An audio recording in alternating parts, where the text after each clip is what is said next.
Assalamualaikum warahmatullahi wabarakatuh. Halo semuanya, kami kelompok 5 dari SMA IT Al-Arabi akan mengajak teman-teman semua di sini belajar tentang lingkaran yang sudah kalian pelajari di SD maupun SMP ya. Sebelum itu, kita perkenalan dulu yuk. Aku Salsabila Khadisa. Aku Akila Nafisa. Aku Afifah. Aku Gadiza Putri. Aku Zakia Anissa.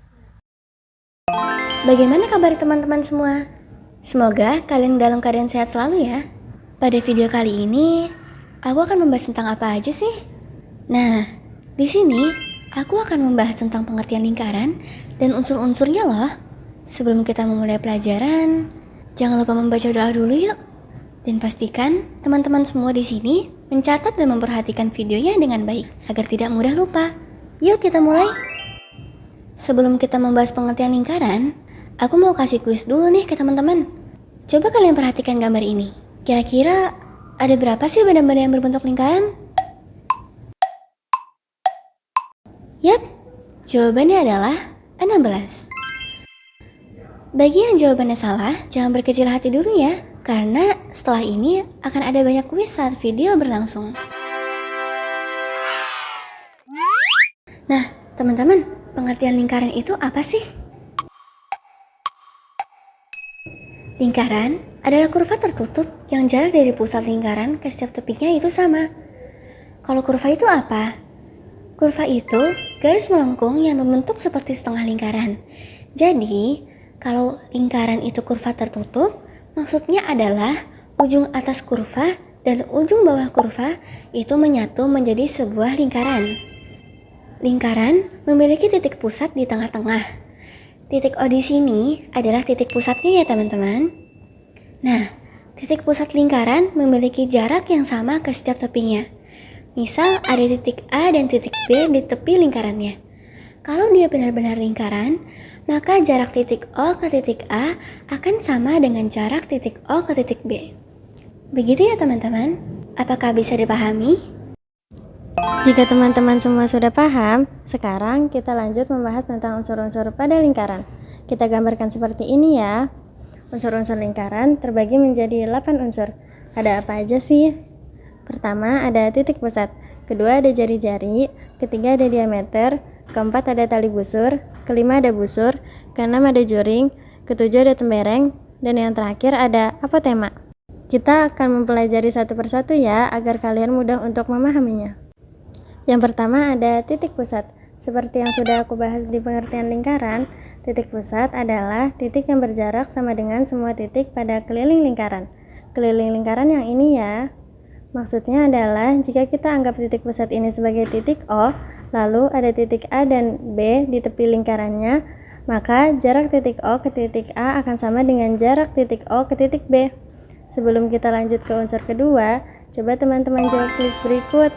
Kalau aku punya gambar seperti ini nih, titik pusatnya yang mana ya? Jawabannya adalah A ya teman-teman. Unsur yang kedua ada jari-jari. Jari-jari adalah ruas garis yang menghubungkan titik pusat lingkaran dengan titik pada keliling lingkaran. Pada lingkaran di sini, jari-jarinya adalah ruas garis OA, OB, OC, dan OD. Nah, jarak titik pusat ke titik pada keliling lingkaran itu jaraknya sama atau tetap ya? Jadi, panjang OA akan sama dengan panjang OB, akan sama dengan panjang OC, dan sama dengan panjang OD. Nah, teman-teman, panjang OE itu jari-jari lingkaran bukan sih? Jawabannya bukan ya teman-teman, karena titik E bukan terletak pada keliling lingkaran. Jadi, OE bukan jari-jari lingkaran.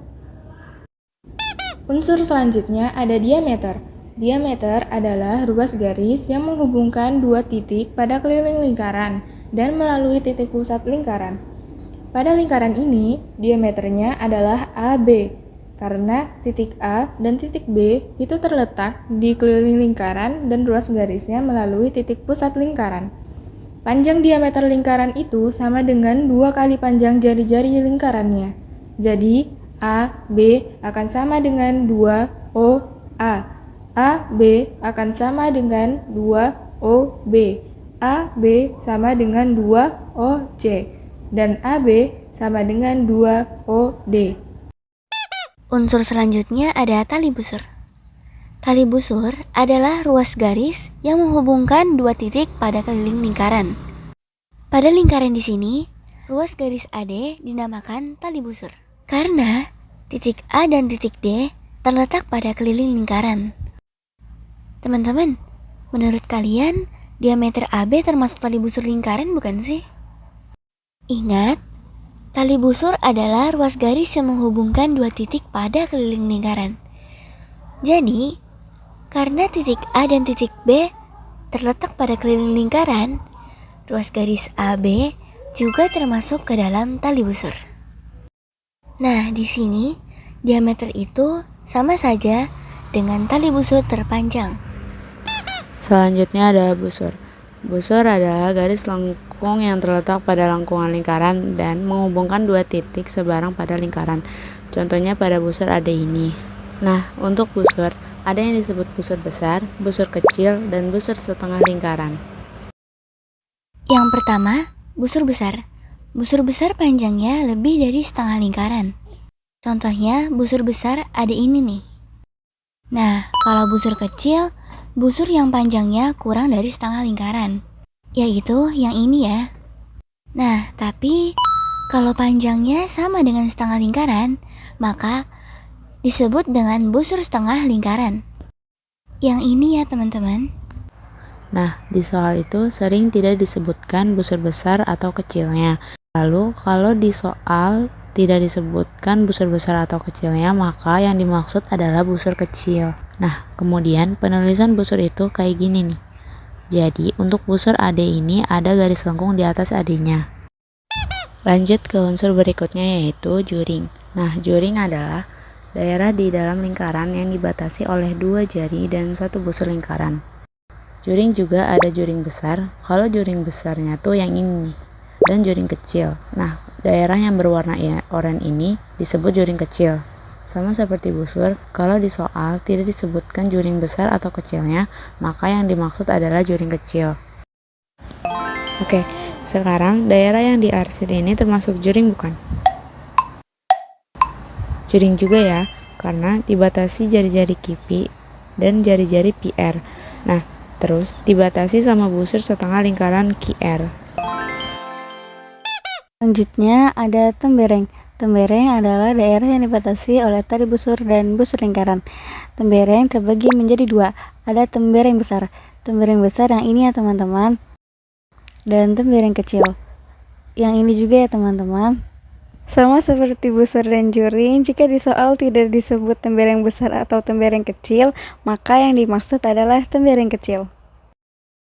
Nah, sekarang nih, daerah yang diarsir ini termasuk tembereng bukan sih? Termasuk tembereng ya, karena daerah ini dibatasi oleh tali busur QR dan busur setengah lingkaran QR. Dan yang terakhir ada apotema. Apotema adalah ruas garis yang menghubungkan titik pusat dan satu titik pada tali busur dan tegak lurus tali busur. Dengan syaratnya, ruas garis apotema itu tegak lurus dengan tali busurnya. Nah, pada lingkaran ini, ruas garis OE itu disebut apotema karena OE menghubungkan titik pusat O dengan titik pusat E pada tali busur AD, dan juga OE ini tegak lurus dengan tali busur AD. Nah, itu dia unsur-unsur lingkaran. Agar lebih mantap lagi, coba kalian jawab kuis yang sudah ada. Nah, teman-teman, ruas garis PQ di samping termasuk unsur apa sih? Jawabannya adalah tali busur, karena PQ ini menghubungkan dua titik pada keliling lingkaran. Jadi, PQ adalah tali busur ya.